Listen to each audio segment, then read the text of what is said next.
struggling. We're looking at the wide open border, the economy. We're looking at our inability to put food on the table. Some weeks it's really hard. Some months we don't have the money to get through the end of the month. We can sit and concentrate on the crime that's rising on our streets, on the wars that are starting, or we can focus on getting out there and chasing ballots and changing the way and the direction we're going. And that's what I care to focus on.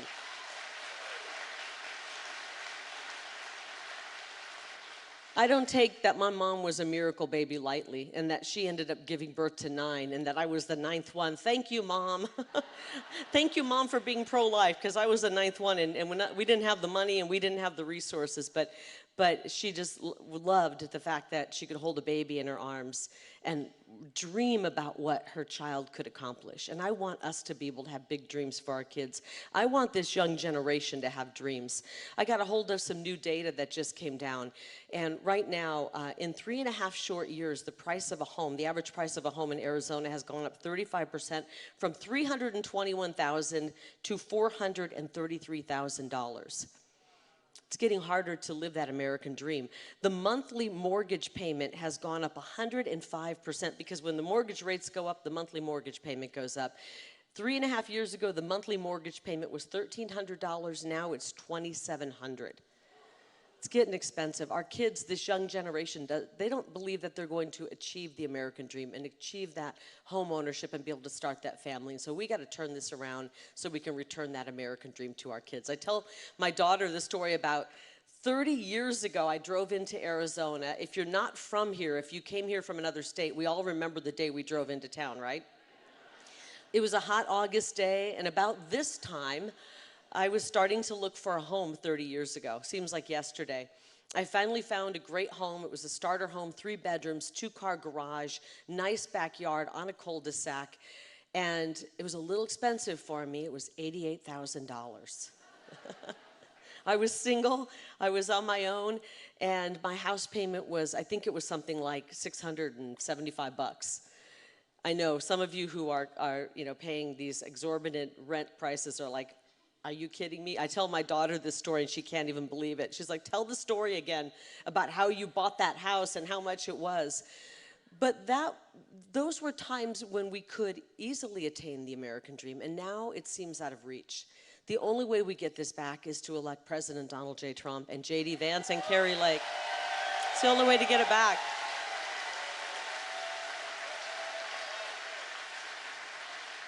Now, I'm not going to promise that we can deliver $88,000 median price homes, but I am going to promise that we're going to turn this around and we're going to bring back the Trump economy. Who misses the Trump economy? And we're going to bring back great jobs that are high-paying jobs, and we're going to bring back manufacturing to Arizona. I'm ready for that. This is called the America First movement, and I want to reach, if anybody's watching, I feel like we already have this group. We're already voting. Is anything going to stop you from voting? No. Would you crawl across broken glass to vote? Me too. We're going to vote, but we need to get out there and make sure others do. And I want to reach people who aren't, sure if they're going to vote. They just don't feel compelled to vote. This is the America First movement. You are welcome. Our arms are open to you. If you want a secure border, we want you in the America First movement. If you want safe streets, we want you in the America First movement. If you want affordable prices, once again, come on into the America First movement. That's what this is about. I didn't say Republican first. I didn't say independent first. This is America first. And I know, yes, indeed.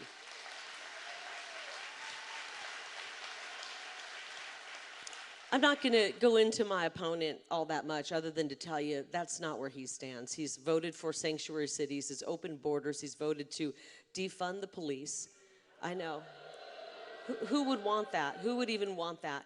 He has voted for every radical idea that Kamala Harris and Joe Biden presented 100% of the time.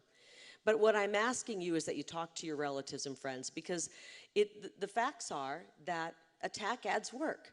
And he is going to run attack ads. I already know he has been. I've seen a couple of them. It's really weird to turn the TV on and see an attack ad, and you're in it. It's like, you remember when I used to work on the news, I used to turn to my co-anchor and say, who the hell would get into politics? who would subject themselves to this? This is insane. And here I am, because I don't care what they say about me. I really don't. I think you know me. I think you guys know me.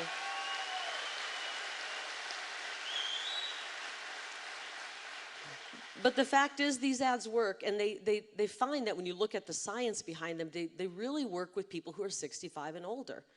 And I'm getting closer to 65 and older, so I'm not trying to pick on anybody who's older, but they find that people who are 65 and older, and I think this is actually a really beautiful trait, when they turn on the TV, they believe what they see, because they remember back in the day when we had a little bit more honest news. And so they're more likely to turn the TV on, listen to what's coming out of the fake news, and believe it. And so we need to really work on talking to some of our older friends who are in retirement and explaining that these are just lies that are being told on the news. And these are lies that are being told on the ads. Ruben Gallego is trying to paint himself, as I said, as a cross between Mr. Rogers and G.I. Joe. And he's a lot more like Nancy Pelosi with the beard, okay? We don't need that. We don't need that. That's not what we need right now. So what we want to do is welcome people into our movement. We want to welcome people if they're not sure where they stand, if they're looking at what's happening in this country and saying, this isn't working out for me, it's not working out for my family. Give them a reason to vote America First. Give them a reason to vote Donald J. Trump. Give them a reason to vote Kari Lake for Senate. Right? It's pretty obvious. You want your dollar to go further? Vote for President Trump. Vote for Kari Lake for Senate. You want to make sure we see job growth with American citizens, not just job growth with people here illegally? Vote for President Trump and Kari Lake. Do you want to make sure that our police departments are fully funded? Vote for President Trump. Vote Kari Lake for U.S. Senate. How about this one? Do you want to make sure that our kids are getting a great quality education at the school of our choice? That's great. Vote for President Trump. Vote Kari Lake for U.S. Senate. And do you want to make sure we have a secure border? Heck yes. We got to vote President Trump, J.D. Vance, and Kari Lake for U.S. Senate. I don't want to see any more fentanyl pouring across the border. I don't want to have to hear that more young people are dying from fentanyl poisoning. We're losing. That miracle of that person, that child that's growing up and they're dying at 19, what would they have accomplished at 40? What would they have done at 50? We're losing too many of them, and we don't have to live this way. We can dream bigger, and we can think of bigger opportunities for us than letting our kids get their hands on this stuff. If you want to see the end of the fentanyl scourge, vote for President Trump and vote for Kari Lake. And if you want to see an end to endless, needless, stupid wars, vote for President Trump and vote for Kari Lake. There's a reason they don't want him back. There's a reason. Have you noticed? They're pulling out all the tricks right now. I mean, it's insane. It's so obvious they don't want him. They're so afraid of him. They know he's going to go in there and he's going to knock over the apple cart and probably set it on fire, and that's okay. And they don't want me either. Washington, D.C. does not want a fed-up middle-aged mom coming to D.C. and putting Arizona first and putting our kids first. But that's exactly what I'm going to do.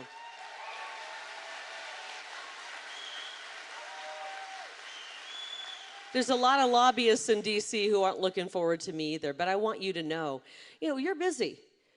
We've got to make time and carve out time over the next 2.5 months to go knock on doors and chase ballots. And I know that you guys are going to do it.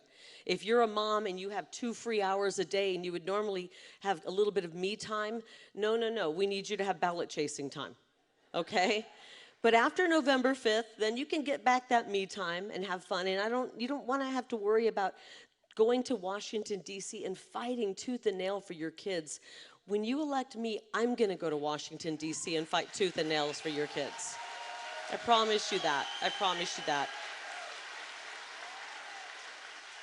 I'm going to end it with, we can change all of this.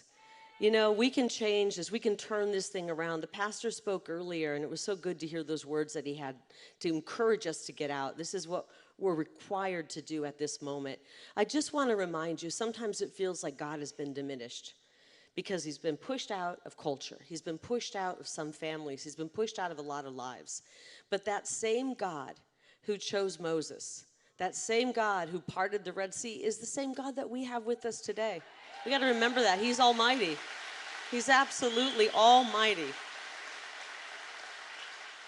And just as he was with Moses, and just as he was with David when he took down Goliath, and just as he was with those 56 incredible, brave men who signed those founding documents that started this whole ball rolling in America, he is with each and every one of us today, right? We got God with us, and that's for sure.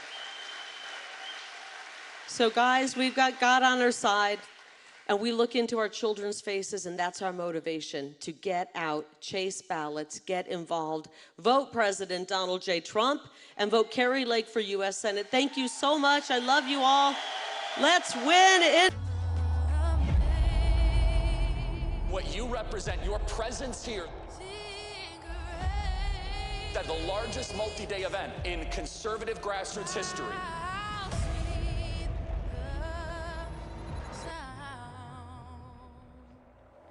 Is a message that will be heard by these people.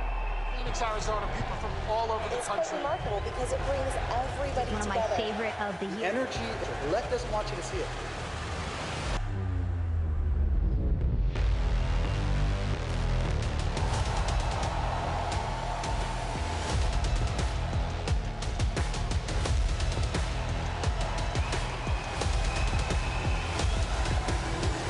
The stakes are high. We have only begun to fight.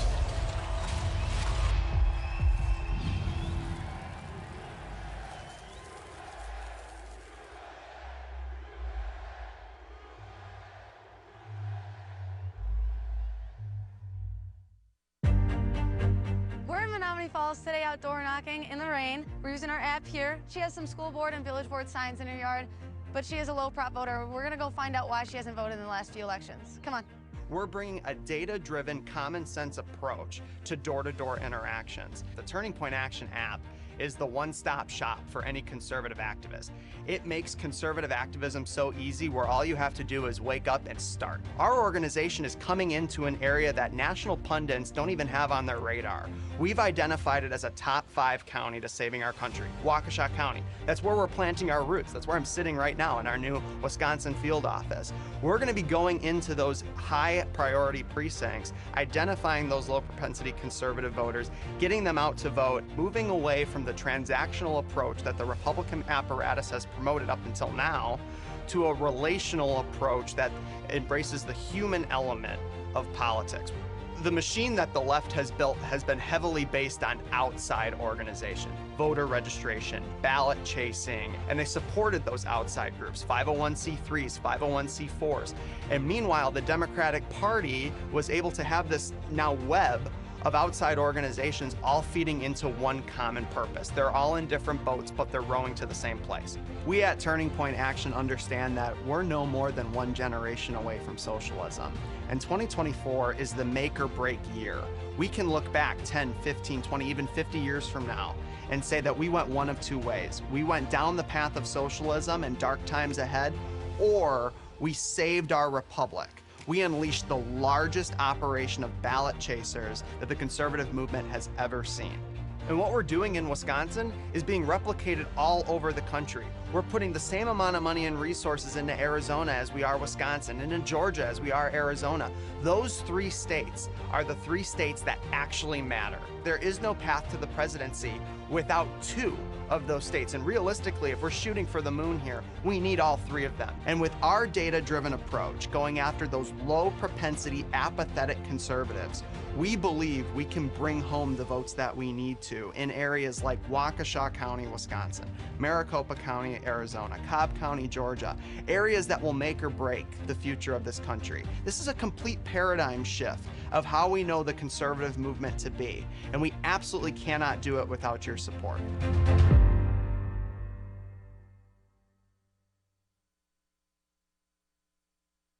This year's election was, quote, the most secure in history. The most secure. The most secure. The most secure. The most secure. The most secure in the history of the country. We did it. We did it, Joe. You're going to be the next president of the United States. Good evening, my fellow Americans. We're facing an inflection point in history. One of those moments where the decisions we make today are going to determine the future for decades to come. The U.S. has given Ukraine over $100 billion in aid so far. Prices went up another 11 cents overnight, and now they're topping $6. Stores are locking up everything to try to combat theft. And even those who have seen pay raises have not seen raises higher than the rate of inflation.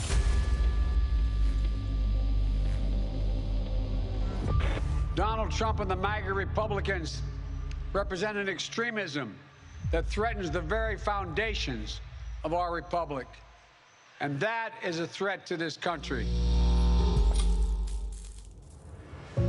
We can talk all we want about the machines, about voter fraud, voter suppression, but that doesn't change who's in the White House. The one thing we know for certain is that early grassroots action in strategic counties proved to be the difference between winning and losing elections. We're so excited. We're so excited. America spoke.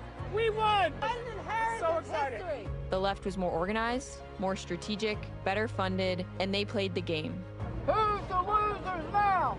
The left hired thousands of paid activists to knock doors, engage with the local community, and most importantly, chase, track down, and ensure the submission of ballots. Republicans had no counter to this, but even without this strategy, we were on the verge of victory, not only in Arizona, but the whole nation. Democrats have been perfecting voter outreach programs like this for decades. Meanwhile, Republicans have relied on messaging and candidate quality alone, until turning point action. We are targeting the three most critical states in the 2024 election: Arizona, Georgia, and Wisconsin. 72% of outcomes show Republicans must win these states, and we are leading the fight. No other organization has developed a plan as bold and comprehensive as Turning Point Action.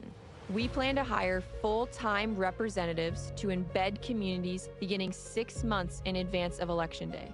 Paid ballot-chasing reps will be trained and supported by Turning Point Action technology to target low-propensity voters and get them to turn in their ballot. We must do a better job of getting our base to show up and vote. We are doing the work to help turn the tide and take back the White House in 2024. Delayed action will cost conservatives elections, but more importantly, the future of our country. Act now with Turning Point Action.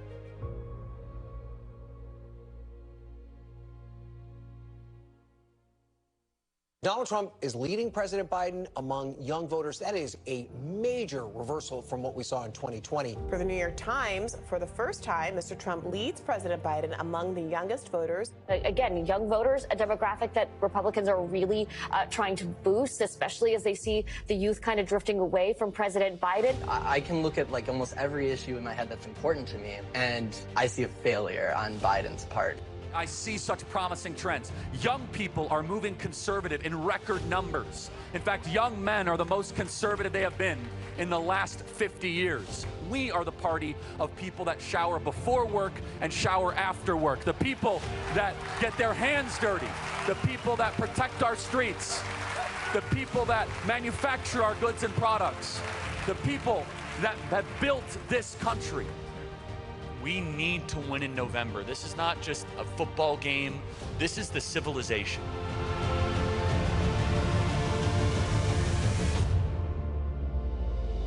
It's Turning Point Conference. Neo-Nazis were in the front of turning out there. So you are complicit. Twitter's censors set Charlie Kirk's account to do not amplify. The attack happened after Gaines spoke last night to students at a Turning Point USA event. Police escorted her to safety, and she was forced to barricade for 3 hours in a classroom. Police did not make any arrests. We absolutely have to get Biden reelected. Arizona's election was free and fair. Tyler Boyer is right here on the top of the indictment. She is charging them with conspiracy, fraudulent schemes and artifices, fraudulent schemes and practices, and forgery. Forgery for signing a document believing that Donald Trump won the state of Arizona. There's no guarantee we're going to win. There's no guarantee we're going to lose. But there is a guarantee that you can collapse at the finish line, that you could give everything you can.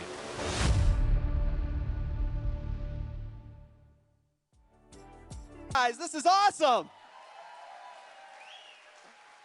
How we doing, folks? Oh, come on, come on. This isn't a Kamala rally. I said, how we doing, folks? All right. Well, my name's Brett Galashewski. I'm the Enterprise Director for Turning Point Action. Some of you I met out in the line today. Some of you just saw me in the video a couple minutes ago. Thanks, guys. Thank you. Super excited to be here today. I am just absolutely amazed at this crowd. Look at this crowd, guys. Unbelievable. You guys stood out in 109-degree heat today to be here to watch Charlie Kirk and JD Vance talk about taking back our country. Unbelievable. I was just out in the overflow room talking with them. Hundreds of fired up patriots in that room too. It's just super fired up about saving our country, guys. Thank you so much for being here. Thank you so much for fighting the good fight and packing out this room.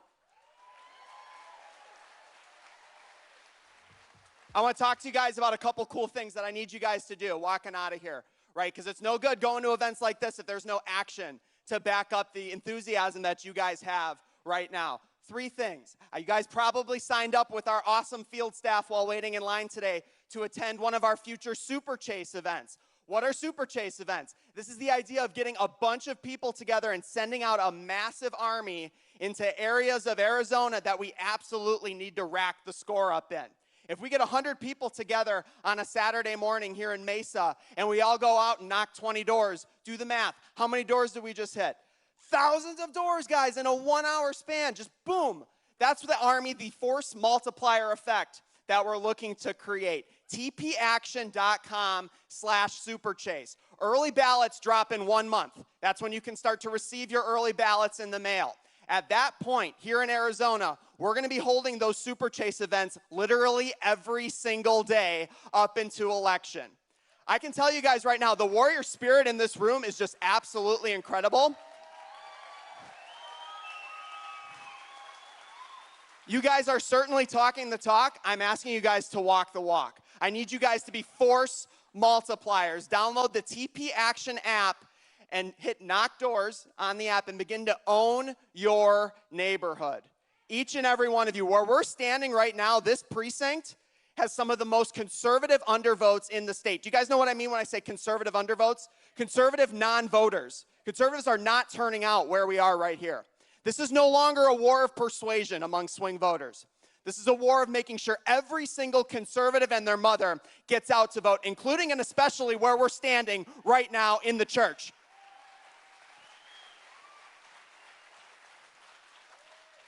The other thing I want you guys to do, and this is super easy to remember, tpaction.com/100. That's our Commit 100 program. I want each and every one of you to sign up for that program today. What is it? It assigns you 100 voters here in Arizona to chase ballots with.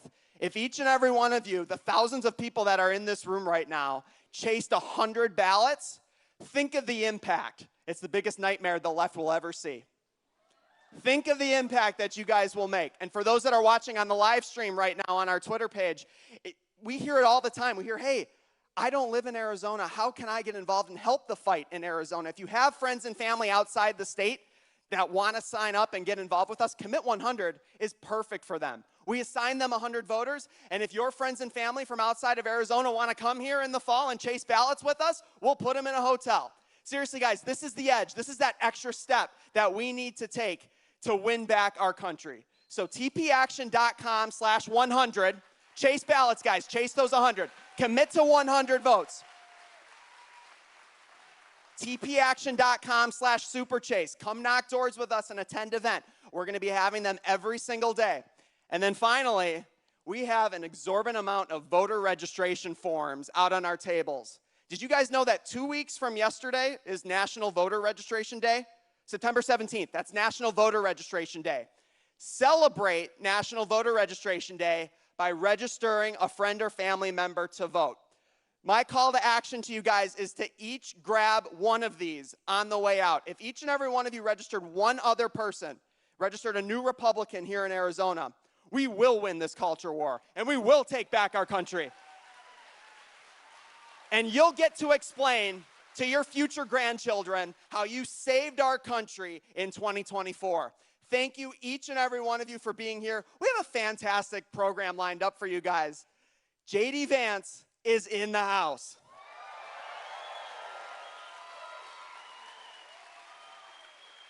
Oh, wow. You guys are awesome. Well, all right, guys. Enjoy the show. Again, tpaction.com/superchase, tpaction.com/100. Register a friend or family member to vote. We want all of these off the tables by the time we clean up tonight. Let's save our country, folks. Take care.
Ladies and gentlemen, please welcome Charlie Kirk.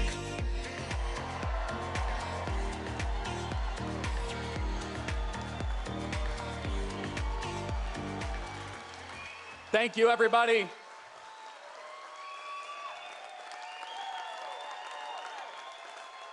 Are we going to win Arizona in November? I love those signs. I love that. Trump, Vance, secure the border. I got to tell you, I'm so excited to have this conversation with JD Vance tonight and to have it at a church. I'll tell you what, I want to shout out my friend, Pastor Ryan, who does an amazing job of running this church. Give it up for Pastor Ryan. Hey, Lucas. We are right here in East Mesa, where the election very well might be decided. Now, yes, this is Republican country out here, but you know there are thousands and thousands of voters here in East Mesa, right near Queen Creek, right near Apache Junction, where people get ballots in the mail and they don't submit them. My vote doesn't matter. It doesn't matter. We need to have a citizen force in the month of October, all of us, to go chase every single ballot in the month of October. And it's going to require all of us. So throughout tonight, as you start getting fired up, if you say, I don't know if I could live under a Kamala Harris presidency, we need to do something about it.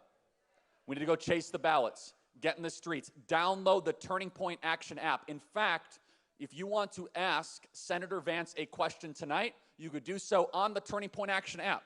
So download the Turning Point Action app. I'll have all the questions up here on the iPad. And also on that app, when you're done, you can go chase ballots this weekend. You can go find new voters, because ballots go out on October 9th this weekend. This state came down to 10,000 ballots back in 2020. There are nearly 2,000 people here tonight if you count the overflow. If all of us, just here at this event tonight, find 5 new voters, 5, we can have more new ballots than the deficit of 2020. That is the power of this event here tonight. I am honored to introduce a friend of mine, somebody that I have just been so thrilled to see ascend in American politics. His story is uniquely American. Growing up in poverty, difficult circumstances, serving his country honorably and heroically in the United States Marine Corps, building an amazing business, defying all the odds, becoming a U.S. Senator from the great state of Ohio, being an America First champion in Congress, and somebody who I know will bring this vision of a restoration of this country to Washington, D.C. to be a fighter for us all, and will be a loyal and courageous and bold partner with Donald Trump to make America great again. Join me in welcoming the next Vice President of the United States. So JD, welcome to Arizona. It's good to be here, man. Hello, Arizona. How we doing? Now JD, I noticed we don't have any teleprompters here for you tonight. It's a little just off the cuff, taking questions, and also questions from the audience. What do you make of it, how strange and bizarre it is? Kamala Harris has gone 40-plus days without taking a serious interview by herself or a press conference. By the way, how great is JD Vance with these press conferences? Did he not do a great job? What do you make of that? You know, look, I mean, she's terrified of the media because she's terrified of the American people, because she knows that if she speaks off the cuff, she's going to let them know just how completely radical she is. I mean, look, Kamala Harris, her entire campaign, think about this, she's trying to run away from every position that she had 3.5 years ago. She said she wanted to defund the police. And by the way, we should be thinking about and praying about those 2 Phoenix police officers who just got shot yesterday. God bless them and thank them for their service. Sounds like we got one in stable condition, and that's great, but hopefully both of them come out of it. But look, wanted to defund the police, now she says she doesn't. She wanted to ban fracking, now she says she doesn't. She was the border czar who opened the American southern border, but now all of a sudden she says she believes in border security. I joke with President Trump that she's going to show up at a rally one day with a long red tie and the slogan, "Make America Great Again," because that's what Kamala Harris is doing.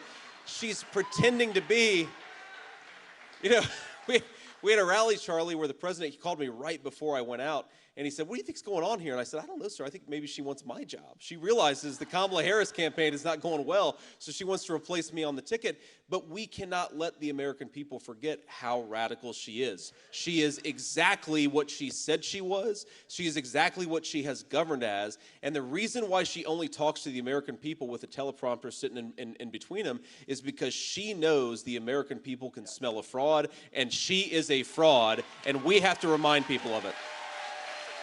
And we saw this on display at the DNC in Chicago, where they pretended to be something they were not. Now, the radicalism they allowed to slip here or there, but basically it reminds us the country is not nearly as liberal as its leaders have become. That the country is a center-right country, that we want borders, that we do not want men in female sports. Right. That we want sound currency. And she knows that if she ran as what she truly is, a San Francisco liberal, that the people would reject that soundly. So we must not just remind her, but let's go through that record. It's very important. Just on the police in particular. What did she do in 2020, 4 years ago? She donated to a bail fund, is that correct? Yeah, it's almost hard to believe, Charlie, but I've looked this up. It actually is true. Remember when there were rioters in the summer of 2020 that burned down the city of Minneapolis and a bunch of other cities on top of it? Now, they didn't catch a whole lot of them, but they did catch some of those rioters, and guess who was at the front of the line trying to bail them out of prison? Kamala Harris, who now says that she supports police officers. We can never let her forget it. She was bailing out the people who were attacking police officers and burning down a great American city. That is the record of Kamala Harris, and let's have a president like Donald J. Trump who actually supports our police officers who keep us safe. It's very simple stuff. Now, But it actually gets worse, Charlie, because Kamala Harris, she likes to say that she was a tough-on-crime prosecutor. Her record as prosecutor is that she turned San Francisco into the high-crime problem that it is today. San Francisco, by the way, one of the most beautiful cities in the country before Kamala Harris got a hold of it. And after she let the drug cartels, the drug dealers, and everybody else take hold of San Francisco, you're now at a situation in San Francisco where if you call the police, unless you're getting actively assaulted, they will say sometimes, call us back in a couple of hours. They're so overwhelmed, and that is the record of Kamala Harris. So we can't, again, Charlie, this is so important, we can't let people forget exactly who she is. And remember, it's not just that she said all these crazy things back in 2020, it's that she has governed like a San Francisco liberal. And this is the kicker, that she's also attempting to do some sort of a mind manipulation trick. She's the current vice president of the United States, right, everybody? She's in office right now. So, Charlie, it takes a special level of shamelessness. And maybe I've only been in politics for 2 years, so I just haven't reached that level. But to look at the American people, even though she's reading off a teleprompter, and to say, on day one, we're going to make groceries and housing more affordable. On day one, Kamala Harris says this, we're going to tackle the American southern border. Kamala, day one was 3.5 years ago. What the hell have you been doing the whole time?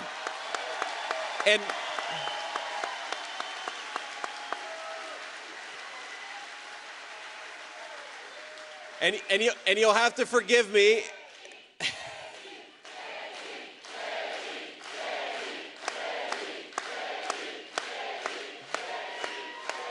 Thank you. But all the pastors in the room are going to have to forgive me because I do sometimes talk like my mamaw. And she was a woman of very serious Christian faith, but she did love the F word every now and then. So hopefully that's the only curse word that I have. Faith. I'm going to try to rein it in. Faith, yeah. That's right. We've got faith. I need a little grace here. But the shamelessness, as you were saying, is remarkable. And this is important. Is she'll say, on day one, I'll do this. So, okay, let's just take one example. If she was serious about securing the border, which for those of us that live here in this state, we are being invaded on a daily basis. We are being invaded. And it's so frustrating because a Democrat will be running for office and they'll raise a bunch of out-of-state money, like Ruben Gallego and previously Mark Kelly, and they'll run all these ads where they'll literally walk alongside Trump's border wall, and then they'll go to the Senate and vote against everything, but they will lie to the vote. You guys have seen those ads, right? And they are open border candidates. Kamala Harris now has Trump's border wall in her advertisement. And so, was she not That's hard to believe. Even for me, that's hard to believe. No, it's true. You guys saw that. The Trump's border wall was in her ad. She stopped construction of the border wall on day one. That's what Kamala Harris did. So is it the border wall that's laying on the ground? Because that would be appropriate, because that's what Kamala Harris actually did. But it's also, my friends, you go through the list of policies. I mean, some of this stuff is really hard. Public policy sometimes is really tough. Border security is actually not that hard, okay? It's simple. One, empower the Border Patrol to stop the bad guys when they try to come across, right? That's number one. Number two, deport people who come into this country illegally. That's number two. And number three is don't let people claim asylum and then bounce around in our country for 12 years awaiting a court date. Make them stay in Mexico if they want to claim asylum. That's the Remain in Mexico policy that works so well. And the contrast between President Trump, who did all of these things, he implemented the Remain in Mexico policy. He actually came up with it. He did actually deport people. He didn't let people take advantage of our asylum process. Kamala Harris on day one promised she was going to undo all of that stuff, and that's exactly what she did. And we have the border catastrophe now because of that. And Charlie, we have to remember here the incredible human toll of this stuff, because we have American citizens right now who are dying of fentanyl overdoses that the Mexican drug cartels are bringing into our communities. We have thousands, this is hard to believe, we have thousands of missing children because Kamala Harris has let the cartels sex traffic minors in our own country. And you know my story, Charlie, but yeah, I was raised by a woman who struggled with addiction for a big chunk of. But imagine, Charlie, if the poison that Kamala Harris is letting come across the border today had been coming across 15 years ago, I don't think that I would have gotten that second chance with my mom. And so to Kamala Harris and to every broken D.C. politician from Ruben Gallego on down, if you're not going to do your job and you're not going to stop this poison from coming into our country, our message on November 5th is you are fired. Get out of there. We've actually got some political leaders who are going to work for the American people. And according to the Department of Homeland Security, it's 320,000 missing children. And here we are in a house of worship, a house of the Lord. And we as Christians, that alone should be a reason to vote for Donald J. Trump and J.D. Vance. Absolutely right. That right there. And can you speak to that, J.D.? Because we as Christians must care about the children. It is so clear in the scriptures. It says, it is better for you to have a millstone hung around your neck and thrown into the sea than to go after one of these little ones. Amen. And 320,000 children. JD, it's almost hard to believe.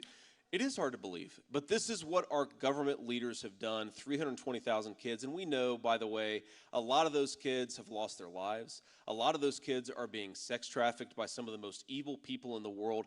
This is the wages of Kamala Harris's disastrous border policy, and it's happening every day in this country. We have to remember that they told us that Kamala Harris was the compassionate person when it came to the border. Remember when they said Donald Trump is the person who wanted to separate families? No. The way that you keep families together is to send a message that if you want to come through to this country, you've got to come through the proper channels. When you empower these cartels, when you tell everybody that they can come across illegally, that's what causes family separation on an industrial scale. Never let them tell you that Kamala Harris's border policies are compassionate. There are 320,000 voices of children crying out, telling us Kamala Harris is not compassionate. She is a disaster, and we cannot promote her to the Oval Office. And they frame it as, you're right, a compassion issue. And it's not compassionate for anyone involved, including also, you guys feel it in our neighborhoods here in the Valley, with crime going up and the break-ins, and you guys see what's happening, and it's happening all across the Valley right now, where we have seen the toll of this illegal invasion, and they're sending them all across the country as well, where every single state has now become a border state. And now, God forbid, and I want you to speak about this, JD, because you speak about it so eloquently, God forbid, and this happens all the time, unfortunately, a 16-year-old makes a mistake at a party at 2 a.m. on a Saturday, where he takes a drug that otherwise would have just been you know, a bad night, but he could end up dead because of something laced with fentanyl. Can you speak about that? Because that is, every week we see that story coming out of the Valley. Yeah, so I was in Valdosta, Georgia just a couple of weeks ago. And they showed me the interdiction unit where they interdict all the drugs that are coming into Valdosta, Georgia. 60,000 town, very small town. Boxes and boxes of candy. I'm talking about like Sour Patch Kids, Nerds, things like that.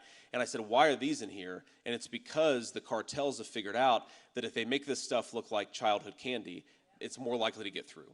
So now what happens when a kid picks up a packet of Nerds on a playground or opens up a packet of candy in his high school, and now that kid is going to die because he took a piece of candy? Or even to take it a step up, I mean, we're in a church and we believe in the Christian faith and forgiveness. We believe in second chances. It's one of the core messages of the gospel. It really bothers me when you hear about some kid who, you know, they smoked a joint and it was laced with fentanyl, or they got into a pill and it was laced with fentanyl, and now a childhood mistake took their life. And you'll even hear sometimes when I talk about this, you'll hear sometimes people on the radical fringe say, well, they shouldn't have taken that in the first place. And that totally misses the point. And by the way, have some compassion for your fellow citizens, right? But I know, Charlie, you've got young children. I've got a 7-year-old, a 4-year-old, and a 2-year-old. They're with me here in Phoenix, actually. They came with us, and we even brought the dog. German Shepherds don't like the Phoenix weather, it turns out. But I think I want my kids to grow up in a country where our neighborhoods are safe enough they can make a mistake without it taking their life. And I want them to be able to deal with their childhood mistakes and with their problems and with their sins at church instead of having it destroy them. And that is what Kamala Harris has done. She's taken safety away from our kids. She's taken second chances away from our families. And from a policy perspective, this is a decision. This is not happening to us. This is a very important thing, That's right. is that the Democrats and Kamala Harris, they frame the border issue as if it's this uncontrolled thing happening and that we have to just kind of manage it, as if it's like a natural disaster. Let's be clear. We are allowing it to happen. What is happening is an act of the will. Can you speak about that, JD? Yeah, man, it's an unnatural disaster, and her name is Kamala Harris, right? That's exactly what's going on here, is we've got leadership that refuses to do its job. I mean, we have to remember, they came in bragging about the fact that they were going to undo every single one of Donald Trump's border policies. Remember that?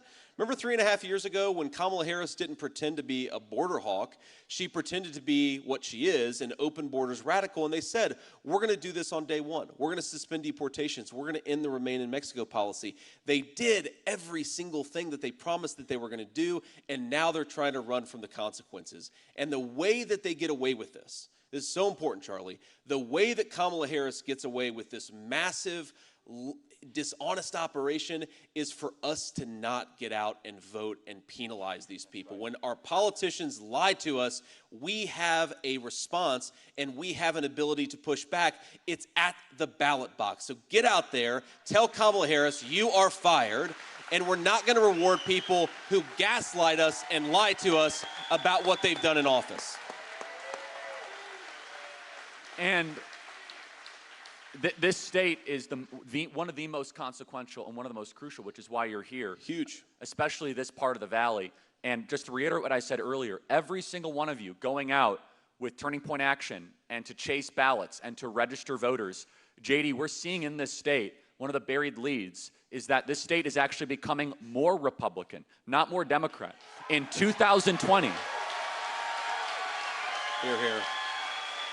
In 2020, we had about 100,000 more registered Republicans than Democrats. 4 years later, we now have 260,000 more registered Republicans than Democrats. So we have become, and that's net, that is a net increase. That's huge. And it's happening because everyday Americans are seeing the failure of the open border policies, of seeing what's happening internationally, which I definitely want to talk about, which does not get enough attention recently. But also, Phoenix, especially, and everyone here is feeling it. It used to be a decade ago one of America's most affordable cities. Remember that? Remember you used to brag to all of your friends and family in Chicago, LA, and New York? Well, come to Phoenix, you can afford anything. We are getting crushed by inflation here. Inflation in the Sun Belt is the worst in the country, from housing prices to grocery prices. Why is this happening, JD? Explain it, and what will Trump-Vance do about it?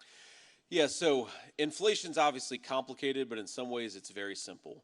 When you let in when you talk about housing, for example, you let in 25 million illegal aliens into this country.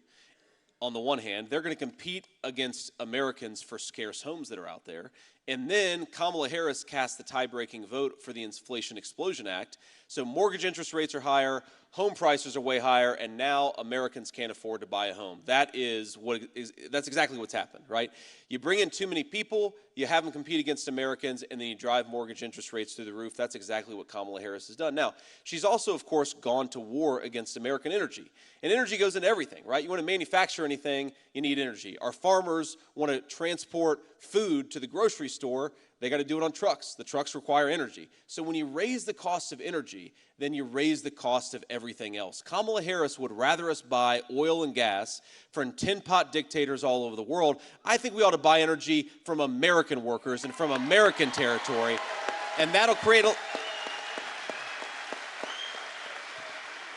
And Charlie, that'll create a lot of jobs, man, but it'll also drive down the cost of everything. I mean, we have to remember, 30 years ago, and I hear this from Democrats, I hear this from independents, I will hear people say, 30 years ago, our parents, just working a normal American middle-class job, could afford to buy a home.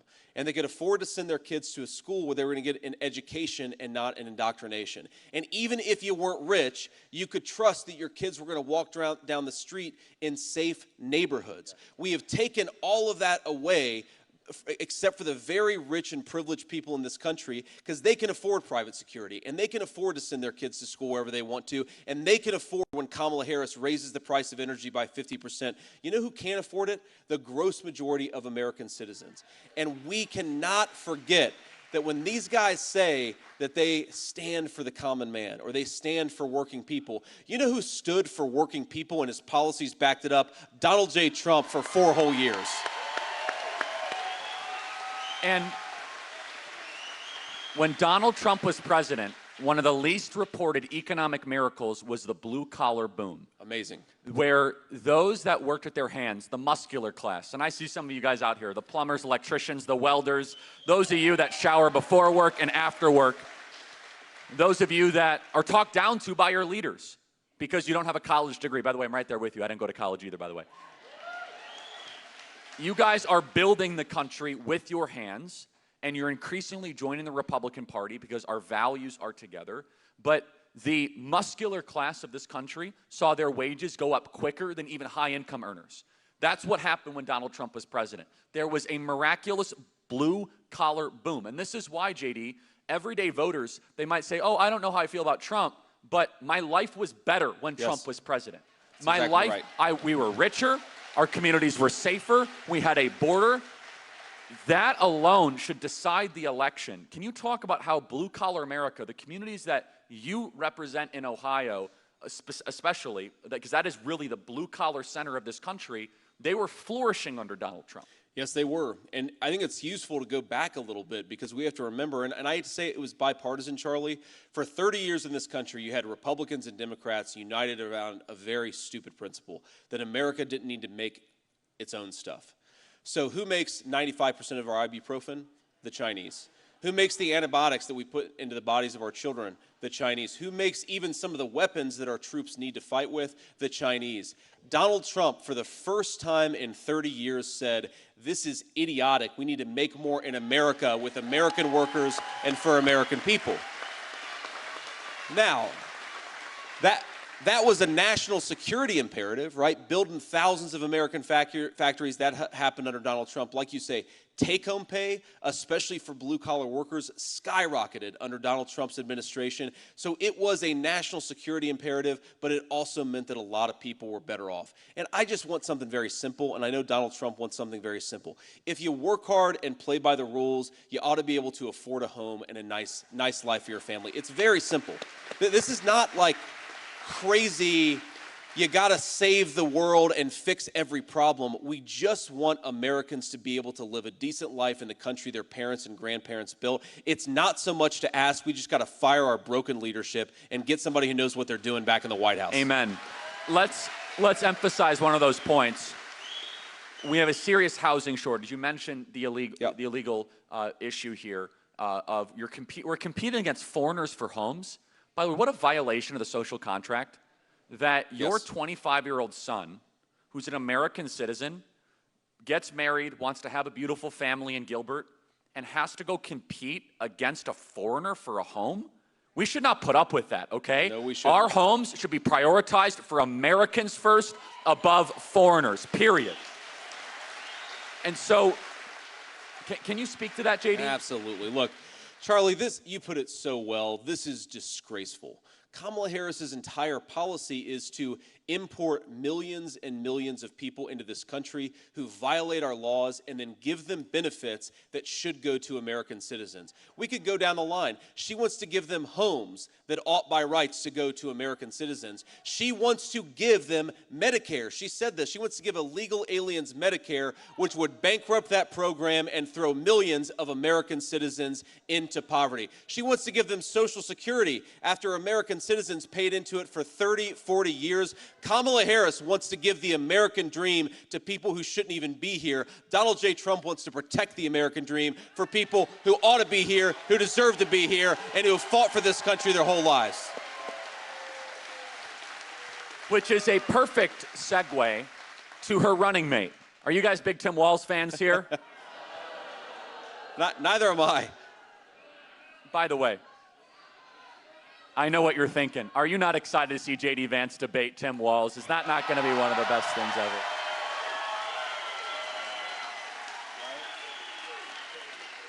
They better have a mercy rule. Who's moderating that debate? Nora O'Donnell from CBS, and I think what actually might happen based on his military service is he's going to bail out at the last minute but say he went anyway. I think that's the Tim Walz approach to the debate. By his own admission, he says he's not a good debater. Okay, I don't know. I don't even know what to make of that. JD Vance is one of the best we have, by the way, as you could tell. But let's just look at the record, because not only has Kamala Harris stood for foreigners over Americans in every possible way. Let's look at Tim Walz. Tim Walz, taxpayer-funded tuition for illegals in Minnesota. Correct me if I get any of this wrong. That's right. The driver's licenses. Driver's licenses for illegals. illegals. And also, I know there are other policies as well that were accommodating foreigners in the state of Minnesota. On top of that, there's so much there that needs to be explained, yet he does not take questions. And I want all of you to understand this. If you're an undecided voter watching this at home, because we have millions of people watching this, or if you're an undecided voter here tonight, the ticket that is willing on a daily basis to take questions from reporters is probably the ticket that should govern your country, not the one that runs away from reporters. And if I may editorialize just a little bit more, why are reporters and journalists continually providing cover for the side that won't talk to them? It's very bizarre. It's like, at some point, when will these reporters say, I'm not going to carry your water anymore because you won't even allow me to ask a question? By the way, how pathetic was that CNN interview with Kamala Harris and Tim Walz? The whole thing was very weird. So Tim Walz, with George Floyd, allowed Minneapolis to burn and did not call in the National Guard within 24 hours. Talk about Tim Walz, without a doubt, the most radical, out-of-touch vice presidential selection in modern American political history. Yes, so much we could talk about, and I think it's important to reinforce this just drives home how terrible Kamala Harris's judgment is, right? Now, she says she doesn't want to defund the police, even though she supported those policies. Then she goes and picks a VP nominee who allowed rioters to burn Minneapolis to the ground and actually pushed back against Donald Trump when he said that he wanted to send in the National Guard to save Minneapolis. And thank God, eventually, Donald Trump did exactly that. Finally, Tim Walz relented, but after, of course, $13 billion damage had been done. This is a guy who, I was asked by John Carl of ABC, he said, you accused Tim Walz of wanting to kidnap people who don't want to consent to gender reassignment for their kids.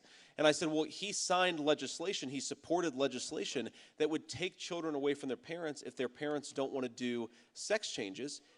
how would you define that as anything other than kidnapping? And this is a guy, by the way, Charlie, who says that he believes in small government, that he wants the government to stay out of your bedroom. He wants the government to steal your children from you if you don't agree with Tim Walz's values. That is not small government. That's disgusting, and he should be ashamed of himself. Yes. But look, the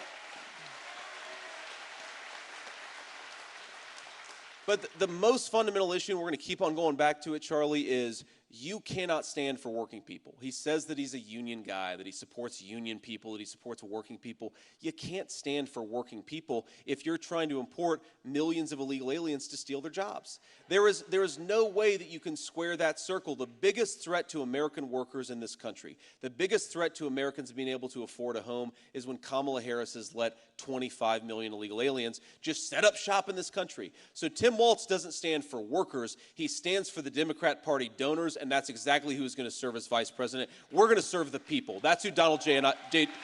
Trump and I believe we ought to serve and we ought to fight for. So let's expand on one of those points, which I think is very important. And so Tim Walz signed a piece of legislation. And by the way, Washington, Oregon, and California have very similar laws.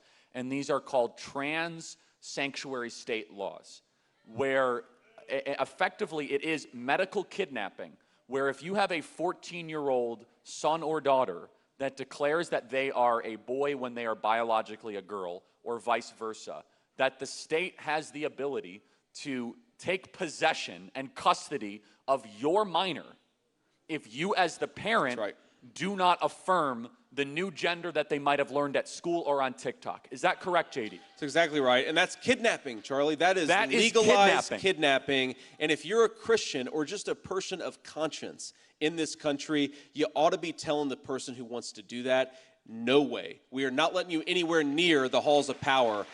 And that's what we have an opportunity to do. But it is so sick. I mean, think about this. Look, Charlie, I have an incredible amount of sympathy and compassion for some of these kids. I mean, you know, adolescence is confusing for almost every teenager, right? Every teenager goes through this or that thing. They go through an awkward phase. They maybe go through a goth phase. That was big when I was a kid in the 90s. Look, kids go through this stuff. But now we have social media going and telling them that, hey, you know, it's not just growing up or it's not just growing pains. You are in the wrong body. And you need to go mutilate yourself to feel like a whole person again. That's a terribly scary thing for a young teenager to go through. Tim Walz wants to take those kids away from their parents. I think we ought to encourage the parents to make those kids safe and to help them deal with whatever they're dealing with, not steal them away from the people who love them the most. It's sick, but it's not just sick, Charlie. It reveals an entire value set. You ask yourself, how could you be the governor of a state? I mean, every protective instinct that I have as a father is if I'm in a position of leadership, I'm going to fight back against the people who are trying to burn down my city. Or I've got 3 little kids. I'm going to fight back against the people who are trying to take my children away from me because they got a weird idea in their head from social media. Or I'm going to fight back against the people who are stealing the jobs of American workers or making it unaffordable for young Americans to buy a home. Tim Walz, every single time he gets an opportunity, he fights for the people who are harming American citizens. We need a president who's going to fight for American citizens. We just don't have that right now in this country. Amen. And just to expand on that, think about it.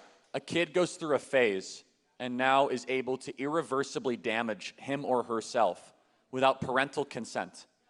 There's a reason why you're not allowed to get a tattoo till you're 18 years old. Right? Because you might do something that you might regret, and yet now we call that gender-affirming care. Only President Trump and JD Vance stand for the children of this country against that horror that is happening to our children. That's right. So expanding on that, JD, I see some of these signs out here, which is one of the 20 planks of the new Republican platform, which is no men in women's sports. It says it right there. Right there. JD, how did we get in a place where now this needs to be a policy position? And if Kamala Harris or Tim Walz took questions, maybe they'd have to answer for this. but they're okay with biological males competing in sports against females. Yeah, which is, first of all, it's so unfair to the girls. Sometimes they've competed for their entire lives to reach the height of their particular sport, and then they have to, you know, you've seen this in the swimming competitions or in the weightlifting competitions. They go up against a biological male who has advantages that are just so obvious, and it's insulting to these girls, but it's also dangerous for the girls. I mean, we of our 3 kids, we got 2 boys and a girl. I really don't want my 2-year-old to step into a competitive physical sport with a biological male because he might hurt her.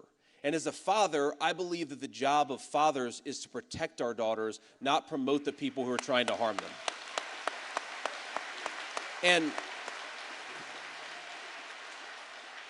And again, it just drives home how warped this value system is, right? Americans want very common sense things. They want their children to be able to afford to buy a home. They want good schools. They want safe streets. They want a closed border. Why are Kamala Harris and Tim Walz focused on forcing biological males to compete against our girls in sports? It's insane. And it's not just that, Charlie. So this came up in the state of Ohio, and when I first heard it, I didn't believe it, that the Harris administration was threatening local school districts. If they didn't go along with all of the gender and transgender craziness, they were going to take away free and reduced school lunch funding. That was the weapon. That was the weapon that they were using. If you want your free and reduced lunch funding, then you need to do what we want you to do on the transgender stuff. What kind of a human being would be willing to take food out of the mouths of poor children because the local school district doesn't buy into Kamala Harris's values? That is really sick, and we don't need to be led by people like that. We need to be led by people who support American values, who, when a local school district says, we don't want Kamala Harris's values in our school district, let's make it easier for them to live their values and easier for them to protect their children, not steal money from poor kids because we want to force something down their throat. I love it.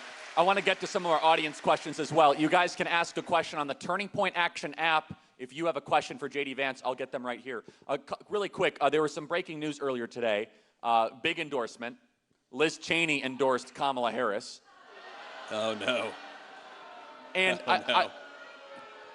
It's so interesting, isn't it, that every failed warmonger in the established D.C., let's just say, machine, is behind Kamala Harris.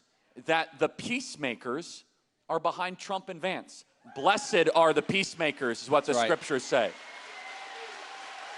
Your thoughts, JD? Well, maybe the best thing, not the very best thing, but a very good thing that I could say about the next presidency of Donald J. Trump is that he's going to make sure that people like Liz Cheney are laughed out of the Oval Office instead of rewarded, because this is a person whose entire career has been about sending other people's children off to fight and die for her military conflicts and her ridiculous ideas that somehow we were going to turn Afghanistan, a country that doesn't even have running water in a lot of places, into a thriving liberal democracy. And for that, Liz Cheney was willing to kill thousands of your children. Liz Cheney, you know what? I think it's the best thing in the world that she's supporting Kamala Harris. You are right. Blessed are the peacemakers. Kamala Harris and Liz Cheney make very, very interesting partners. They get rich when America's sons and daughters go off to die. They get rich when America loses wars instead of winning wars. And they get rich when America gets weaker in the world. We want American strength, American security, and most importantly, peace. Let's bring peace back to the world. And Donald Trump is the candidate to do it. I want to emphasize foreign policy here. We have a question here from John, who's using the Turning Point Action app to ask the question. He says, I am disgusted by the anti-Semitism I'm seeing on campuses. President Trump was the best president in my lifetime for Israel, which I know is a big issue for a lot of us here. I am disappointed with Kamala Harris embracing the anti-Semitism. Talk about that, JD Vance. That's essentially the question here. Yeah, you know, a couple of different things. First of all, I'm asked all the time, how do you stop the crazy stuff that's going on college campuses or sometimes even on America's city streets? It's really simple. Enforce the law, right? I mean, you've got a First Amendment right to say whatever you want, even if I think that it's crazy. You know what you don't have a First Amendment right to do is harass your fellow students and prevent them from going to class. You know what you don't have the First Amendment right to do? To set up tent encampments all across America's cities, turn them into garbage dumps. Let's tear those things down and get the people in those places back to work. And you know, one of the things I love about President Trump's Israel policy, about his foreign policy, period, is that he's not just tough, he's smart. And you hear Republicans, we talk a lot about this, rightfully so. Donald Trump was tough. The world feared him. That was definitely true. You know what else Donald Trump was? He was smart. He conducted American diplomacy, and he recognized that when America uses diplomacy, we sometimes get a lot more out of it than if we go and just send a bunch of Marines into a place that they shouldn't be to begin with. And let me give you an example. So, the Abraham Accords. Doesn't get enough credit for it. A huge deal for Israel, a huge deal for the United States of America. Here's what President Trump is saying. Allow Israel to create regional alliances with all the Arab states in that region of the world. They can serve as a counterbalance to Iran. Peace, alliances, not sending Americans off to fight in a stupid war, but preventing the stupid war from ever happening to begin with. That's the Donald J. Trump approach. And man, it worked. So if you want to empower Israel and you want to allow America to focus on China, allow the Israelis to focus on Iran, right? Let them finish this war. Let them get it over as quickly as possible, destroy Hamas as a fighting force, and then they can figure out what to do from there. America has got to make it easier for our allies to finish this war. Kamala Harris wants to prolong it. Doesn't make an ounce of sense. I love that. Here's a question from Hayden. With rising costs on everything, daycare is very expensive. Yep. We pay $725 a month for it, and that's the lowest we've found in this area. What can we do about lowering the cost of daycare? Hayden, obviously a working family, and it's very hard for working families to get by. How will we lower the cost of daycare?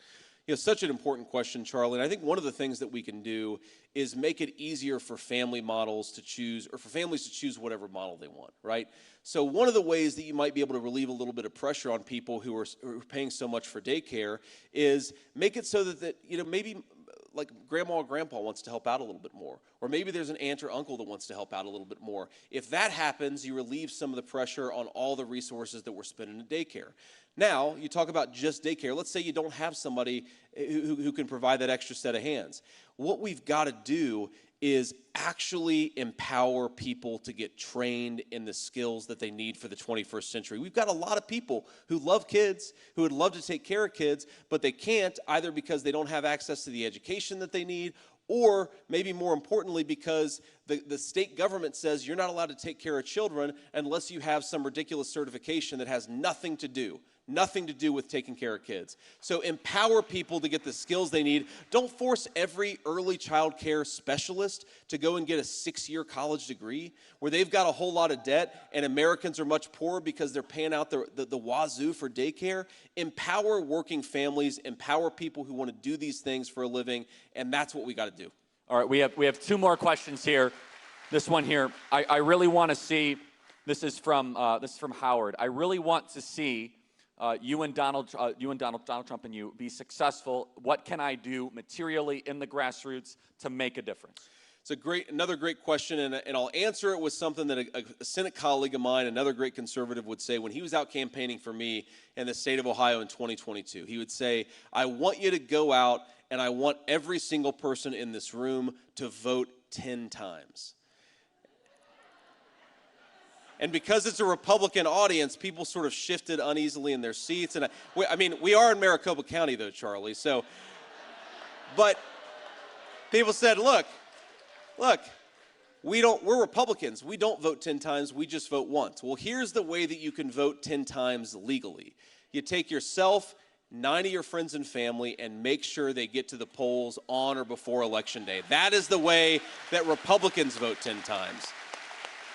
And you said it exactly right. If just the people in this room got 5 of their friends to go and cast ballots, that would be the winning margin in 2020. We have the ability to do it, but we can't let our foot off the gas. Every single day, encourage people to go vote.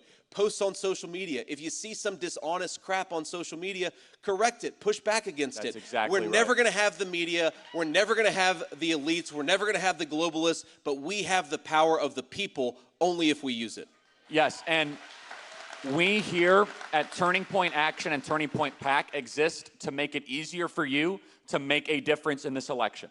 If you want to go find 100 new voters, if everyone here did commit 100, it is the least you can do. And here in Arizona, it makes a massive, massive, major difference. JD, final question here. We got a bunch of questions here. How can all of us be praying for you and supporting you? The grind is on. The spiritual war is on right now. We know you love this country. You've been thrown into this. Just so everyone knows, JD Vance did not know he was going to be the VP selection truly until literally when it happened, right? That's basically right, yeah. Monday afternoon, about an hour before. Yeah, an hour before. The president called me, yeah. Yeah, and so he's just been thrown into this, and I think he's been doing such a great job, and I just want to encourage him, right? Such a great job.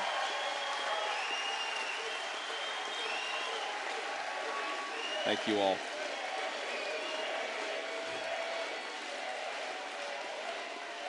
Well, let me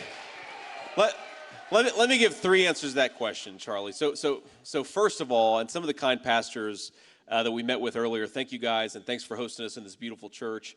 But they asked me this question, and I'll give a 3-part answer just like I gave to them. Number 1, the thing I most need is courage and wisdom. Wisdom to know the path and courage to walk the path. So if you can pray for that for me, I would appreciate it. We're out there doing... You know, we're trying to do the Lord's work every day. We're trying to persuade people. I need courage and wisdom. That's what I most need. For my wife, I'd ask, this is the second part. For my wife, I'd ask you all just to pray for strength and patience for my wife. She is an unbelievable person. I don't know if you saw her at the RNC. She did a great job. I told my team, never make me follow my wife again because, you know, you want to follow somebody who's worse than you, not better than you, and she just did such a good job, and I was so proud of her. But she needs strength. Look, she's not a political person. She doesn't like politics. She said before I got involved, she said, well, I think politics, pretty much everybody's a scumbag, and, well, honey, you're right. All but like 5 people, but I think she's been such a trooper about this, and she's been going out and doing her interviews. Please pray for strength and for courage for my wife. And the final thing is just pray for my kids that they're as insulated from this as possible because they're so sweet. I think all of you know, we've all seen kids at different phases, but we have a 7-year-old, a 4-year-old, and a 2-year-old. They're such beautiful, happy kids, and I just want them to stay that way. I don't want politics to change who they are, and so just pray that they can be as insulated as possible from this. And you know, most of all, just pray for our country. I mean, one of the things, Charlie, you know, I think that we have to do, or I should say I have to do a better job at, as the guy running to be your next vice president is, yes, there's a lot that is wrong with our current leadership. The border's wide open. We have a disastrous inflationary set of things going on that make it hard for people to afford a good life. But we still have, and I have learned this very personally last 6 weeks, flying around the country, driving around the country, we have the best country on the face of the earth. We have...